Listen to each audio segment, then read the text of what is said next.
எல்லாருக்கும் ஹாய். நான் இன்றைக்கி எண்ணெய் கத்திரிக்காய் குழம்பு செய்ய போகிறேன். இப்போ எப்படி செய்து நம்ம பார்க்கலாம். 2 டேபிள் ஸ்பூன் நல்லெண்ணெய் சேர்க்குறேன். 2 வெங்காயம் கட் பண்ணி வச்சுருக்கேன். எல்லாம் மிக்ஸ் பண்ணிடலாம்.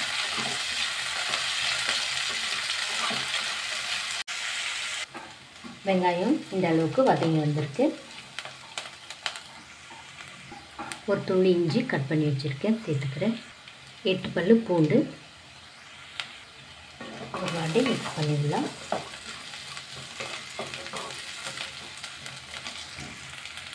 கால் டீஸ்பூன் மஞ்சள் தூள், 1 டேபிள் ஸ்பூன் மிளகாய்த்தூள், 1 டேபிள் ஸ்பூன் தனியாத்தூள் மிக்ஸ் பண்ணிடலாம்.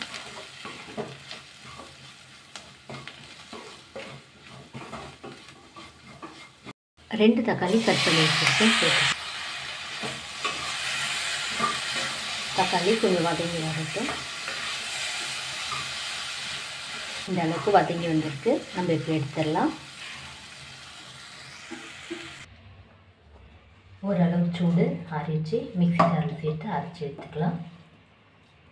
1 டீஸ்பூன் சோம்பு சேர்க்குறேன், 1 டீஸ்பூன் சீரகம், 2 டேபிள் ஸ்பூன் தேங்காய் துருவி வச்சுருக்கேன், சேர்த்துக்கிறேன். அரைச்சி எடுத்துக்கலாம்.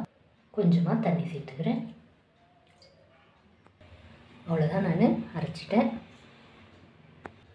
நான் 8 கத்திரிக்காய் எடுத்து நல்லா க்ளீன் பண்ணிவிட்டு இந்த பக்கம்லாம் கட் பண்ணிவிட்டு இந்த மாதிரி நான் கட் பண்ணி வச்சுருக்கேன். உள்ள சொத்தெல்லாம் எதாக இருக்கான்னு பார்த்துட்டு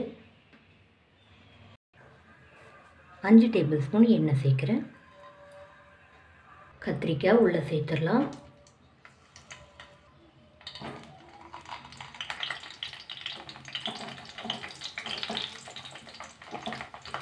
நல்லா மிக்ஸ் பண்ணிடலாம்.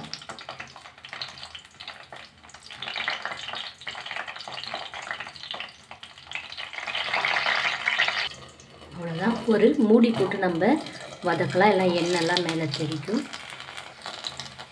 ஒரு 8 நிமிஷம் ஆயிருக்குது. லோ ஃப்ளேமில் எடுத்துடலாம்.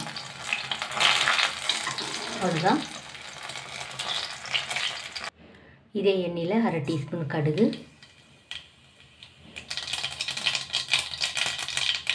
1/4 டீஸ்பூன் வெந்தயம், கொஞ்சமாக கருவேப்பிலை, 10 சின்ன வெங்காயம் கட் பண்ணி வச்சுருக்கேன்.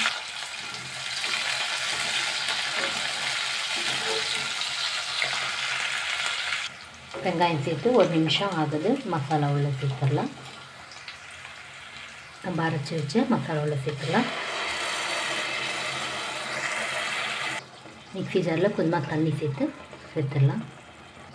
நல்லா மிக்ஸ் பண்ணிவிடலாம்.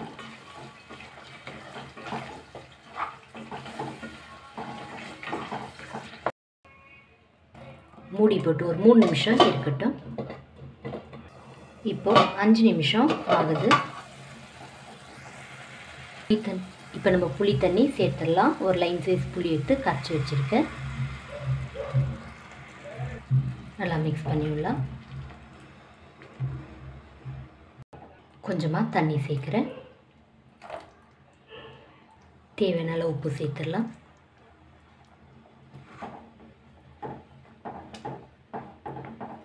அஞ்சு நிமிஷம் நல்லா கொதிக்கட்டும்.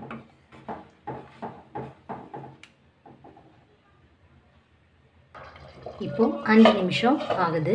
நம்ம கத்திரிக்காய் உள்ளே சேர்த்துடலாம்.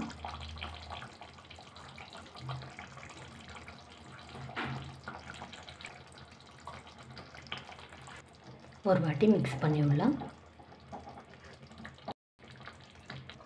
அவ்வளோதான். இப்போ 5 நிமிஷம் ஆகுது. அவ்வளோதான், நம்முடைய குழம்பு ரெடி ஆகிடுச்சு. அவ்வளோதான். இந்த வீடியோ உங்களுக்கு பிடிச்சா லைக் பண்ணுங்கள், கமெண்ட் பண்ணுங்கள், சப்ஸ்கிரைப் பண்ணுங்கள். தேங்க்யூ.